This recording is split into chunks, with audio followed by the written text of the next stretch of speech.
what is your ideal day of eating? What does it look like to you right now? So at the moment, I've obviously been feeling it out a bit to see. I still do intermittent fasting. I normally fast around 18 hours in a day. Hmm. It's You're not still strict doing. though. Mhm. I'm free with it. I'm not. I used to be rigid. It's not good to be rigid. It can stress me out because sometimes you can't eat at the specific times you need to, and so forth. So at the moment, literally my diet at the moment is I'm eating local chempedak, which is grown literally pretty much down the road. So I eat that. And then what I do is then I have like later on steak. I've started since yesterday adding organic grass-fed halloumi cheese to it. I accidentally Mm. ordered that from the company I ordered the meat from, so I'm using that. And yeah, it varies. And then I might add eggs with it. It's just I'm in the experimental stage with it. That's what I would say. So it's not really where it's going to be at consistently at the moment.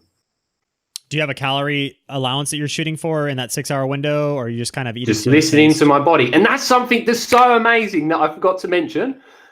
And my friends says, my girlfriend and everything, on a vegan diet, I would just eat and eat and eat and eat and eat until I reached full stomach capacity, where it'd be almost coming out of my throat, out of my neck.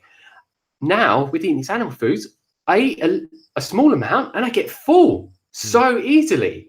And it's because it's not just about the calories, it's about the nutrients. And my body's finally getting nutrients that it needs. So that's something that I've really noticed. So I don't feel my whole stomach's completely ballooned out at all. But I just get to this point where it goes, no, I'm satiated. That didn't happen on a vegan diet. I just keep going and going. So I have some groundbreaking news to break for everybody here. And Dan, you're going to probably experience this as you move forward. So people freaked out on me when I told them I was only going number 2 poo poo every 5 days when I went carnivore. Now, I go a lot more than that now, guys. A lot more than that, okay? Probably once a day, close to it, okay? But this is what I realized.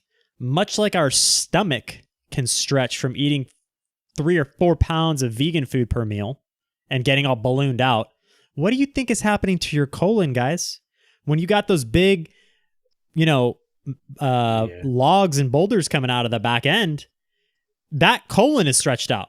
So back when I first went to the meat, I had all kinds of capacity back there for meat stuff, which is coming out in little and just tiny little bits of food.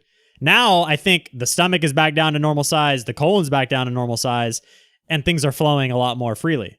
No pun intended. Yeah. Interesting. So Huh. keep that in mind. So you may be going Yeah. to the bathroom a lot less than normal, but guess what? You have the Costco size colon right now. You're expanded back there. Huh. Interesting. Yeah. We have a question for you, Dan. Yeah, I find even with eating all the meat, my digestion's still flawless. I have multiple bowel movements a day for me, Hmm, which that's is. good. But I've worked on really optimizing my stomach acid production and stuff like that as well. So yeah, it could be a factor. But yeah, what Could was be you a going to say? factor.